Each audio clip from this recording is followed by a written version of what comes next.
नमस्कार दोस्तों, स्वागत है आपका आपके अपने YouTube channel Bihar blind student help में।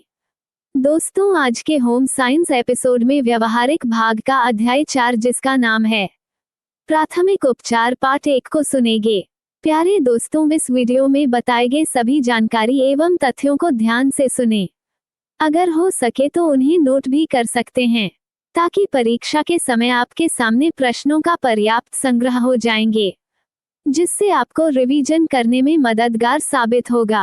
वीडियो में आगे बढ़ने से पहले आपसे एक रिक्वेस्ट है, यदि आप इस चैनल पर नए आए हैं तो चैनल को सब्सक्राइब कीजिएगा, वीडियो को लाइक और दोस्तों और सहपाठियों के साथ शेयर कीजिएगा।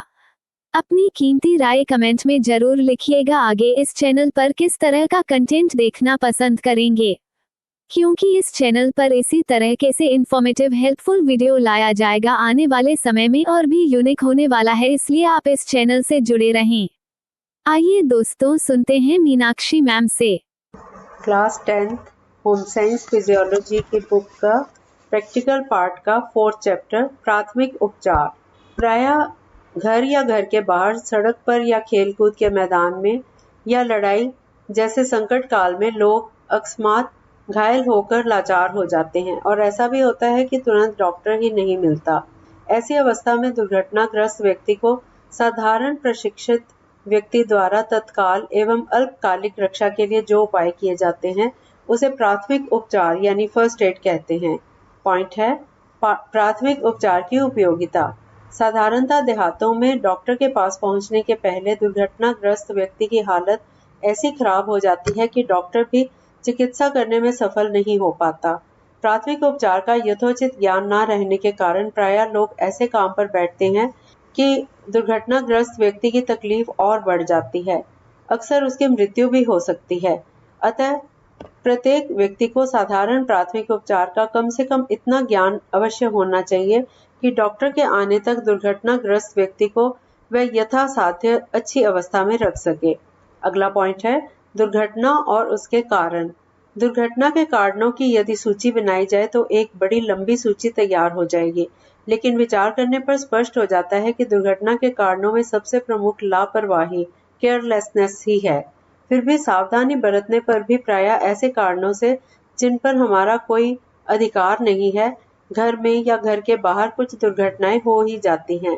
उदाहरण के लिए, घर में कमरे की भींकी या चिकनी सतह से फिसलकर गिरने, रसोई घर में आग लगने, गर्म जल या दीपक से जलने, तरकारी बनाते या किसी चीज को तेज चाकू से काटते वक्त, धोखे में जहरीली दवाएं पीने, खेल कूद में चोट लगने, बिजली के खराब स्विच को छूने से, सड़क पर साइकिल से गिर जाने या मोटर के नीचे आ जाने या दुश्मनों की बमबाजी इत्यादि से प्रायः दुर्घटनाएं हो जाती हैं। अगला पॉइंट है, दुर्घटना से बचाव।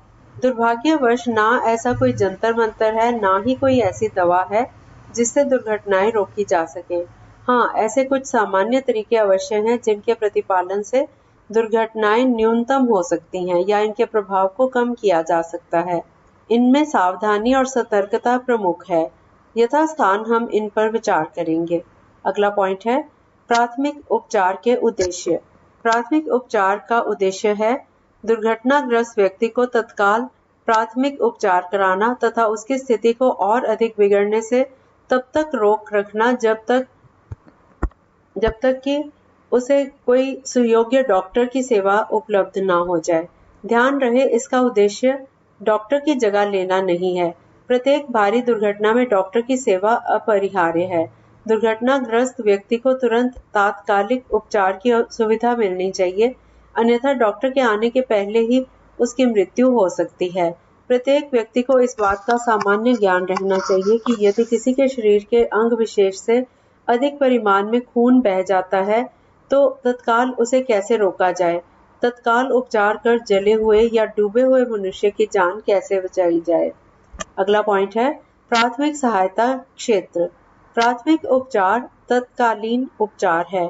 इसका क्षेत्र बहुत सीमित है।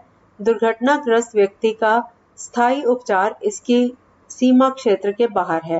प्राथमिक उपचार का उत्तरदायित्व डॉक्टर के आते ही समाप्त हो जाता है। वह सुयोग्य डॉक्टरों का स्थान नहीं ले सकता। डॉक्टर के आने पर प्राथमिक उपचार करने वाले का काम उसे सारा वृत्तांत सुना देना और उसकी मदद के लिए उसके समीप उपस्थित रहना है। अगला टॉपिक है प्राथमिक उपचार करने वाले के गुण, qualities of A first aid helper. कुछ लोगों में प्राथमिक उपचार करने के गुण जन्मजात होते हैं, लेकिन अधिकतर लोगों में अनुभव और अभ्यास से सुयोग्य प्राथमिक उपचार करने के गुण आ जाते हैं। संक्षेप में प्राथमिक उपचार करने वाले के गुण निम्नलिखित हैं। नंबर 1, धैर्य। साधारण दुर्घटना होने पर लोग प्रायः घबरा जाते हैं। प्राथमिक उपचार करने वाले को आसन्न दुर्घटना से स्वयं घबराना नहीं चाहिए। दुर्घटनाग्रस्त व्यक्ति के सगे संबंधी यदि घबरा गए हों तो उसे या उन्हें और आक्रांत व्यक्ति को धीरज देना चाहिए। घबराहट की अवस्था में लोग अक्सर असंभव काम कर बैठते हैं। साधारण पीने वाली औषधि के बदले धोखे से या असावधानीवश मालिश की जहरीली दवा पिलाने की कुछ दुर्घटनाओं के उदाहरण वर्तमान हैं। घबराहट की अवस्था में हम स्वयं किंग कर्तव्य विमूढ़ हो जाते हैं। हमारी बुद्धि ठीक से काम नहीं कर पाती। हम गलत कदम उठा लेते हैं। अतः प्रत्येक प्राथमिक उपचार करने वाले एवं उनके परिजनों को आसन्न दुर्घटना से घबराना नहीं चाहिए, बल्कि उन्हें धैर्य से काम करना चाहिए। नंबर 2, कार्यकुशलता। प्रत्येक प्राथमिक उपचार करने वाले को कार्यकुशल, चतुर और सूक्ष्म निरीक्षक होना चाहिए। नंबर 3, निपुणता। उन्हें प्राथमिक उपचार का उचित सैद्धांतिक ज्ञान और व्यावहारिक अभ्यास रहना चाहिए। अनाधिकार चेष्टा करना सदा हानिकारक होता है। नंबर 4, वाक्य स्पष्टता। प्रत्येक प्राथमिक उपचार करने वाले को बातचीत में स्पष्ट होना चाहिए, जिससे वह घटना स्थल में उपस्थित व्यक्तियों को कम से कम वाक्यों में स्पष्ट रूप से आदेश दे सके। नंबर 5, चातुर्य। चातुर्य प्राथमिक उपचार करने वाले का एक प्रमुख गुण है, जिसके द्वारा वह आसन्न संकट काल में दुर्घटना को देखकर बिना अन्य लोगों से पूछे ही दुर्घटना के कारण को समझकर आहत की यथोचित चिकित्सा का प्रबंध करता हो। नंबर 6, साधन कुशलता। प्रत्येक प्राथमिक उपचार करने वाले को साधन कुशल और प्रत्युत्पन्न मति का होना चाहिए, जिससे घटना स्थल में प्राथमिक उपचार के लिए जो भी साधन उपलब्ध हो उससे वह आहत की नियमानुकूल सहायता कर उसकी हालत को खराब होने से बचा सके। और इसके बाद 7वां पॉइंट है विवेकशीलता। प्रत्येक प्राथमिक उपचार करने वाले व्यक्ति को विवेकशील होना चाहिए, जिससे वह जख्म की गंभीरता के मुताबिक आहत के जख्म की प्राथमिक चिकित्सा कर सके। उदाहरण के लिए, यदि किसी दुर्घटनाग्रस्त व्यक्ति की हड्डी टूट गई हो और तेजी से खून बहता हो, तो विवेकशील प्राथमिक उपचार करने वाले सर्वप्रथम रक्तस्राव को रोकने का प्रबंध करेगा और बाद में हड्डियों को स्थिर कर उसे घटना स्थल से किसी सुरक्षित स्थान में ले जाएगा। और नंबर 8, कर्तव्य परायणता। दूसरों की सहायता करना हमारा परम कर्तव्य है, अतः जाति, वर्ण, भेद आदि से परे होकर प्राथमिक उपचार करने वाले को दूसरों की सहायता तत्परता से करनी चाहिए। मानव सेवा ही हमारा परम धर्म है। अगला टॉपिक है प्राथमिक उपचार के विभिन्न तरीके, different methods of first aid. प्राथमिक उपचार के निम्नलिखित कई तरीके हैं। नंबर 1, परिस्थिति के अनुसार घायल व्यक्ति के प्राथमिक उपचार के कार्यों को शीघ्रता, तत्परता एवं स्वच्छता से शांतिपूर्वक करना चाहिए। नंबर 2, घायल के सहायतार्थ यदि प्राथमिक उपचार की आवश्यक वस्तुएं उपलब्ध हों तो प्राथमिक उपचार करने वाले को उनके साथ यथाशीघ्र घायल की सेवा के लिए उपस्थित होना चाहिए। नंबर 3, आक्रांत व्यक्ति की भली भांति जांच करें। यदि उसकी अवस्था अच्छी ना हो तो उसे खड़े रहने या बैठने नहीं दें, उसे बिस्तर पर लिटा दें। यदि उसकी अवस्था अच्छी हो और वह डॉक्टर के पास जाने लायक हो तो उचित प्राथमिक चिकित्सा के उपरांत उसे डॉक्टर के पास ले जाएं, अन्यथा प्राथमिक चिकित्सा आरंभ करने के साथ डॉक्टर को बुलाने का भी प्रबंध करें। नंबर 4, दुर्घटना की पुनः आशंका रहने पर घायल व्यक्ति को दुर्घटना स्थल से यथाशीघ्र हटाने का प्रबंध करना चाहिए। नंबर 5, दुर्घटना के कारणों को शीघ्र दूर करना चाहिए। उदाहरण के लिए, यदि शरीर के किसी भाग में कांटा चुभ गया हो जिससे रक्तस्राव होता हो तो सर्वप्रथम कांटे को निकालने और उसके बाद रक्तस्राव रोकने का प्रबंध करना चाहिए। नंबर 6, यदि आक्रांत व्यक्ति मूर्छित अवस्था में हो तो सर्वप्रथम मूर्छा का कारण ढूंढना चाहिए। यदि शरीर के किसी भाग से खून बहता हो तो सर्वप्रथम खून के बहाव को रोका जाना चाहिए, अन्यथा खून के अधिक निकल जाने से आक्रांत व्यक्ति की मृत्यु हो जाने का भी भय रहता है। नंबर 7, यदि आहत की हड्डी टूट गई हो तो हड्डियों को स्थिर यानी फिक्स किए बिना उसे घटना स्थल से हटाना उचित नहीं है। नंबर 8, यदि रोगी की सांस बंद होने का खतरा हो तो ऐसा प्रबंध करना चाहिए कि कृत्रिम उपायों द्वारा वह सांस ले सके।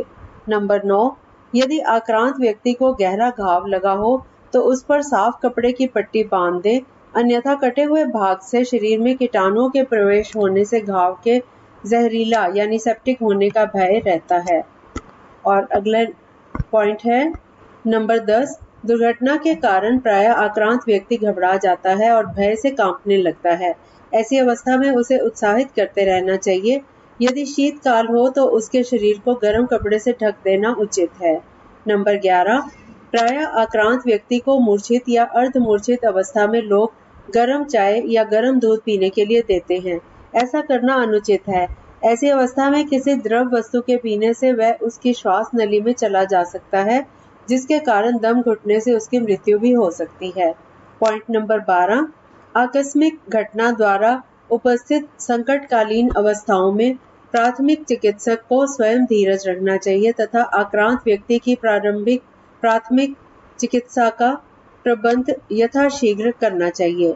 नंबर 13, प्राथमिक चिकित्सा सहानुभूतिपूर्ण, नियमानुकूल तथा सावधानी पूर्वक हो, इसका ध्यान रखना चाहिए। नंबर 14, आहत व्यक्ति तथा उसके सगे संबंधियों को धीरज देते रहना चाहिए तथा उनसे उनकी क्षमतानुसार प्राथमिक उपचार में मदद लेनी चाहिए।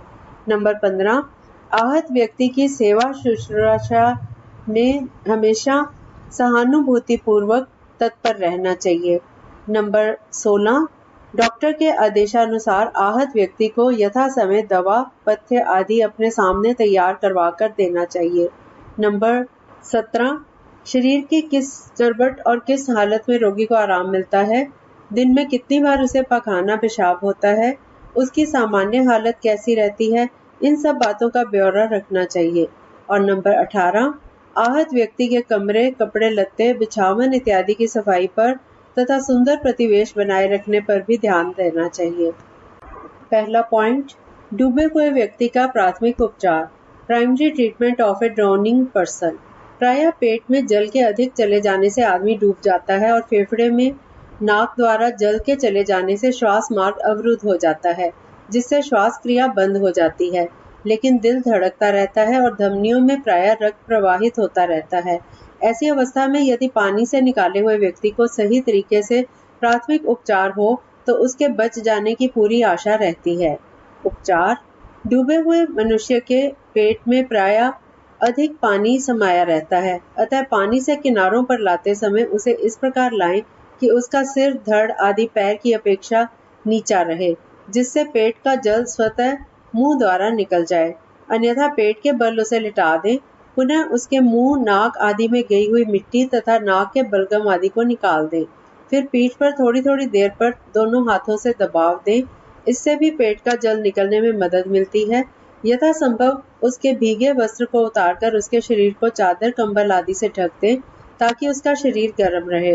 पुनः कृत्रिम तरीके से सांस लेने का कार्य आरंभ कर दें और ऐसा करना तब तक जारी रखें जब तक कि कोई सुयोग्य डॉक्टर मिल ना जाए और उसका ट्रीटमेंट ना कर दे। और इसके बाद पॉइंट है डूबने से सुरक्षा। आए दिन डूबने की खबरें मिलती रहती हैं। कुछ लोग जल में डूबकर आत्महत्या करते हैं, कुछ लोग असावधानीवश जल में डूब जाते हैं और कुछ लोग अनजाने में ही डूब जाते हैं। डूबने से बचने के लिए कुछ नियम निम्नलिखित हैं, जिनका पालन करने से डूबने की संभावना कम हो जाती है।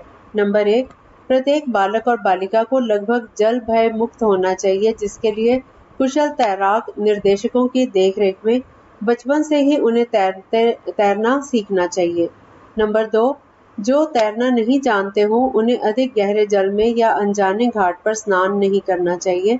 नंबर 3, भोजन करने के तुरंत बाद तैरना उचित नहीं है। भोजन के कम से कम 1 घंटा बाद तैरना आरंभ करें। नंबर 4, पूर्ण रूप से थके और ताप क्लांत रहने पर तैरना कदापि आरंभ ना करें। नंबर 5, यदि पेशियों में स्नायुविक संकुचन दोष हो तो तैरना शुरू नहीं करें। नंबर 6, यदि कुशल तैराक नहीं हो तो गहरे पानी में अपनी क्षमता के बाहर अधिक दूर नहीं जाएं। नंबर 7, यदि आप कुशल तैराक भी हैं तो भी अपरिचित धाराओं में तैरने की हिम्मत नहीं करें। नंबर 8, अज्ञात नदियों और समुद्र में तैरना आरंभ करने के पहले स्थानीय तैराकों की सलाह अवश्य ले लें। दूसरा पॉइंट, दम घुटना, सफोकेशन। शरीर की आंतरिक जीवन क्रियाओं के सुचारू रूप से चलने के लिए हमें ऑक्सीजन चाहिए। ऑक्सीजन के अभाव में मस्तिष्क के विशेष संचालन केंद्र प्रभावित हो जाते हैं। अंततोगत्वा सांस और रक्त संचालन क्रियाएं अत्यंत मंद पड़ जाती हैं, चेहरा लाल हो जाता है, गर्दन की शिराएं फूल जाती हैं, प्रायः आदमी अचेत हो जाता है। अधिक समय तक उपर्युक्त अवस्था बनी रहने से सांस रुक जाती है, लेकिन हृदय स्पंदन धीरे धीरे होता रहता है। ऐसी शारीरिक अवस्था को दम घुटना कहते हैं। कारण, दम घुटने के अनेक कारण हैं, जिनमें निम्नलिखित साधारण हैं। नंबर 1, श्वास मार्ग में किसी चीज के अटक जाने से, जैसे भोजन, कफ, रक्त, नकली दांत इत्यादि। नंबर 2, श्वास मार्ग में जल के चले जाने से, जैसे कि डूबने से। नंबर 3, गले में फांसी लगने या बाहरी दबाव पड़ने से। नंबर 4, किसी विशेष कारणवश नाक के बंद हो जाने से। नंबर 5, छाती पर भारी प्रभाव पड़ने से। नंबर 6, विषैली गैस जैसे कि carbon dioxide, carbon monoxide, motor का धुआं, अमोनिया इत्यादि गैसों के प्रभाव से। नंबर 7, विष के प्रभाव से। नंबर 8, विद्युत संक्षोभ आदि से। और इसके लक्षण हैं, सांस लेने में कष्ट होता है, रोगी सांस लेने के लिए बेचैन हो जाता है, उसका चेहरा लाल हो जाता है, सांस रुक रुक कर चलती है, गर्दन की शिराएं फूल जाती हैं, बेचैनी धीरे धीरे बढ़ती है। व्यक्ति विशेष के होंठ, कान, हाथ पैरों की उंगलियां नीली पड़ जाती हैं, हृदय की गति अनियमित हो जाती है, व्यक्ति अर्धमूर्छित अवस्था में आ जाता है और अंत में मर जाता है। और उपचार, दम घुटने के कारणों को दृष्टि में रखकर उपचार करना चाहिए। दम घुटने के उपचार के साधारण नियम निम्नलिखित हैं। नंबर 1, सर्वप्रथम दम घुटने के कारण को दूर करें। उदाहरण के लिए, यदि गले में फांसी लगी हो तो अन्य उपचार करने के पहले गले की फांसी हटाएं। यदि विषैली गैस के कारण कमरे में व्यक्ति का दम घुट रहा हो तो अपनी सांस को रोककर यथाशीघ्र उसे कमरे से बाहर खुले स्थान में ले जाएं। नंबर 2, सांस लाने का कृत्रिम प्रयत्न करें और इसे तब तक चालू रखें जब तक स्वाभाविक रूप से सांस लौट नहीं आए। नंबर 3, किसी सुयोग्य डॉक्टर को शीघ्र बुलाएं। थर्ड पॉइंट है कृत्रिम श्वास क्रिया, आर्टिफिशियल ब्रीदिंग।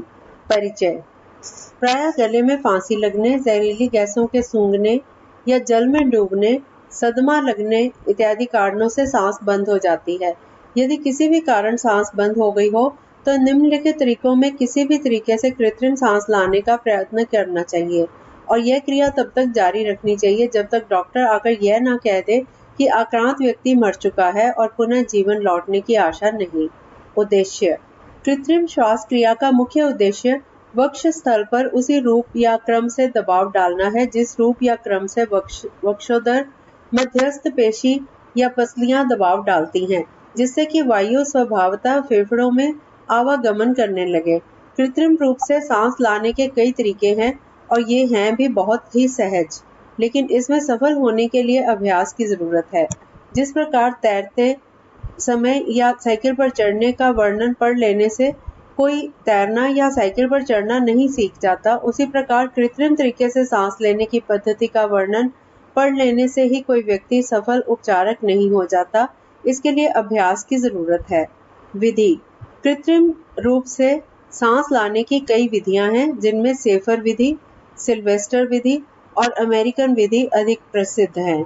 हम अब इनके बारे में जानेंगे। सबसे पहले सेफर विधि। कृत्रिम रूप से सांस लाने के विधियों में सेफर विधि, सेफर की स्पेलिंग है SCHAFER, सेफर्स विधि, ये अधिक घरेलू तथा जगत प्रचलित है। इस विधि में क्या होता है कि व्यक्ति विशेष को जिसकी सांस रुक जाती है। पेट के बल इस प्रकार लिटा दिया जाता है कि उसके मुंह और नाक जमीन से अलग एक और घूमे रहते हैं। परिचारक उसकी बगल में कमर के पास या जांघों पर चित्रानुसार घुटने के बल बैठ जाता है और चित्रानुसार अपने दोनों पंजों को आक्रांत व्यक्ति की निचली पसलियों पर इस प्रकार सटा कर रखता है कि दोनों अंगूठे पास पास होते हैं।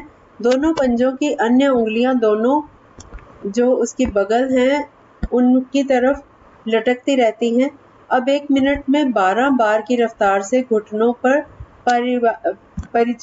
परिवारक जो है वो उठता बैठता है। परिचारक जो है तो दोनों हाथ उसके तने होते हैं। यही क्रम तब तक जारी रहता है जब तक सांस नहीं लौटती या डॉक्टर नहीं आ जाते। दूसरी विधि है सिल्वेस्टर विधि।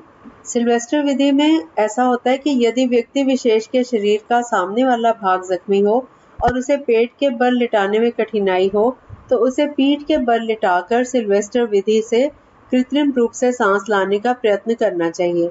साधारणतया ऐसी अवस्था में अचेतक व्यक्ति की जीभ उलटकर श्वास मार्ग को बंद कर देती है। अतः इस विधि में एक अन्य सहायक की जरूरत पड़ती है जो आक्रांत व्यक्ति की जीभ बाहर की ओर खींचे रहता है। दूसरा परिचारक उसके सिर के निकट टहनियां लगाकर बैठ जाता है। प्रायः आक्रांत व्यक्ति के कंधे के नीचे तकिया या कोई ऐसी चीज रख दी जाती है जिससे कंधा ऊंचा और सिर कुछ नीचा हो जाता है। अब दूसरा परिचारक आक्रांत व्यक्ति की दोनों कलाइयों को हाथों से पकड़कर सिर की ओर खींचकर जमीन से लगाता है। इस क्रिया में 3 सेकंड लगते हैं। उसके बाद दोबारा कलाइयों को पकड़े हुए ही हाथों को उठाकर आक्रांत व्यक्ति की बाहें उसकी छाती पर इस प्रकार दबाता है कि कहुनी मुड़कर दोहरी हो जाती है। दबाने की क्रिया करीब 3 सेकंड तक होती है। आक्रांत व्यक्ति की बाहों को ऊपर उठाने से वायु फेफड़ों में जाने तथा बाहों से पसलियों को दबाने से उनसे निकलने का प्रयत्न करती है। यह क्रिया तब तक जारी रहती है जब तक कि स्वाभाविक रूप से सांस चलने नहीं लगती या डॉक्टर आकर मृत्यु की पुष्टि नहीं कर देता। तीसरी विधि है अमेरिकन विधि। ऊपर जितनी दोनों विधियां बताई हैं उनकी अपेक्षा यह विधि बहुत सरल है। इस विधि के आरंभ के पहले आक्रांत व्यक्ति की जांच भलीभांति कर ली जाती है। यदि उसकी नाक, मुंह या सांस की नली में कोई चीज अटकी होती है तो उसे यथाशीघ्र निकाल दिया जाता है। प्रायः ऐसी अवस्था में जीभ नीचे जाकर सांस नली को अवरुद्ध कर देती है। अतः यदि जीभ उलट गई हो तो उसे खींचकर बाहर निकाल दिया जाता है। अब आक्रांत व्यक्ति को नियमानुकूल पेट के बल इस प्रकार लिटा दिया जाता है कि उसका सिर अग्र बाहुओं पर टिका रहता है। परिचारक आक्रांत व्यक्ति के सिर के पास लगाकर बैठ जाता है। वह कोई मुलायम चीज घुटने के नीचे रख लेता है क्योंकि अन्य उपचारकों के अभाव में यह क्रिया घंटों तक जारी रखनी पड़ती है।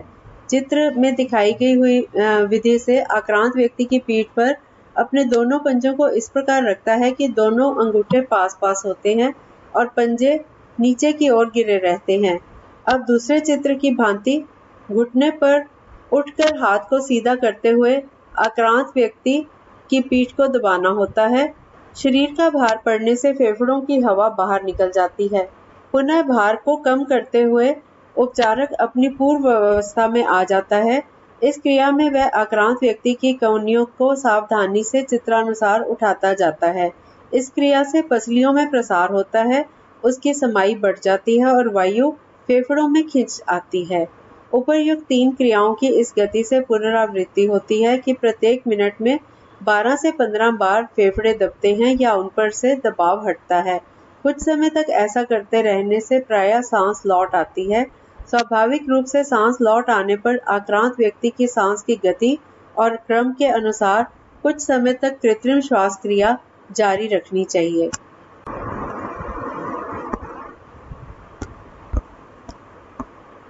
अगला पॉइंट है नंबर 4, लू लगना, गेटिंग ए सनस्ट्रोक। ताप क्लांति यानी तापाघात और लू लगने के लक्षण प्रायः मिलते जुलते हैं, लेकिन दोनों के होने के कारणों और लक्षणों में थोड़ा सा भेद है। सूर्य प्रकाश में अधिक समय तक रहने से लू लगती है। ताप क्लांति यानी हीट स्ट्रोक में सूर्य प्रकाश में रहना जरूरी नहीं है। ताप क्लांति अंधेरे और गर्म कमरे में या गर्म कमरे में रहने से भी हो सकती है। इसके लक्षण हैं। लू लगने के लक्षण भी प्रायः ताप क्लांति के समान ही होते हैं। लू लगने से सिर में दर्द होता है, अक्सर इसमें चक्कर आने लगते हैं और व्यक्ति विशेष प्रायः अचेत हो जाता है। चेतना लौट आने पर उसे उल्टी होने लगती है। शरीर का ताप बहुत बढ़ जाता है, लेकिन ताप क्लांति में ऐसा प्रायः नहीं होता। ताप क्लांति में स्वाभाविक शरीर ताप में कोई विशेष फर्क नहीं पड़ता, पर आक्रांत व्यक्ति बेचैन होने लगता है, उसकी नाड़ी तेज चलने लगती है, दिल जोर से धड़कने लगता है और बीच बीच में उसे मूर्छा आ जाती है। कारण, आर्द्र गर्म वायु में अधिक समय तक धूप में नंगे बदन और खुले सिर काम करने से व्यक्ति विशेष में उपर्युक्त लक्षण दिखाई पड़ने लगते हैं। साधारणतः भूखे पेट रहने से लू लगने का अधिक भय रहता है। उपचार, लू लगे व्यक्ति को ठंडी जगह में ले जाकर आराम से लिटा दें। लिटाते समय इस बात का ध्यान रखें कि व्यक्ति विशेष का सिर शरीर के अन्य अंगों की अपेक्षा ऊंचा रहे। आक्रांत व्यक्ति के शरीर पर न्यूनतम वस्त्र हो तथा जो भी हों ढीले ढाले हों। सिर को ठंडा रखने के लिए बर्फ युक्त टोपी यानी आइस कैप का व्यवहार करें। बर्फ युक्त टोपी के अभाव में सिर पर भीगा हुआ कपड़ा रखें। रोगी को घंटे घंटे बाद स्नान कराते रहें या बीच बीच में शरीर को ठंडे जल से भीगे हुए तौलिए से पोंछा करें। जब शरीर ठंडा हो जाए तो नहलाना या शरीर को भीगे तौलिए से पोंछना बंद कर दें। रोगी को पीने के लिए ठंडा जल दें। ध्यान रहे कि अचेत अवस्था में कोई द्रव रोगी के मुंह में ना डाला जाए। और इसके बाद पॉइंट है इसी का, लू से बचाव। भूखे पेट धूप में अधिक देर तक नहीं रहना चाहिए। यथासाध्य तेज धूप में अधिक समय के लिए नहीं निकलना चाहिए। यदि धूप में निकलना अनिवार्य हो भी सही तो अपने शरीर और सिर को तौलिया आदि से ढक कर निकलना चाहिए। सिर को ढकने के लिए टोपी, पगड़ी इत्यादि का व्यवहार करना चाहिए। यथासंभव छाता लेकर धूप में निकलना चाहिए। अधिक से अधिक शुद्ध एवं ताजा जल पीना चाहिए। नमकीन जल अधिक लाभदायक होता है। अगला पॉइंट है पॉइंट नंबर 5, हृदयाघात, हार्ट अटैक। हृदयाघात जो होता है वो प्रायः उन्हीं लोगों को होता है जिनका हृदय दोषपूर्ण हो और रोगी हो।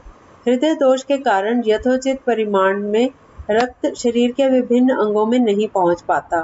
फलतः रक्ताभाव के कारण अंग विशेष में इसकी प्रतिक्रिया दिखाई पड़ने लगती है। इसके लक्षण हैं, दोषपूर्ण हृदय रहने के कारण अधिक परिश्रम करने, छत पर चढ़ने आदि परिश्रम वाले कामों में सांस तेजी से चलने लगती है। व्यक्ति विशेष हाँफने लगता है। रक्त में ऑक्सीजन की कमी के कारण चमड़ा नीले रंग का हो जाता है। उपचार, आक्रांत व्यक्ति के कपड़े उतार दें या उन्हें ढीला कर दें। यदि संभव हो तो आराम कुर्सी पर या तकिए के सहारे उसे बैठा दें। साधारणतः सुलाने की अपेक्षा ऐसी अवस्था में आक्रांत व्यक्ति अधिक आराम का अनुभव करता है। वीडियो को देखने के लिए धन्यवाद। यदि आपको यह वीडियो अच्छा लगा तो लाइक, शेयर और सब्सक्राइब दोस्तों के साथ शेयर करें। जल्द ही प्रस्तुत करेंगे आपकी सेवा में आपके समक्ष अगला अंक। तब तक अपना ध्यान रखिए, मन लगाकर पढ़ाई कीजिए। धन्यवाद।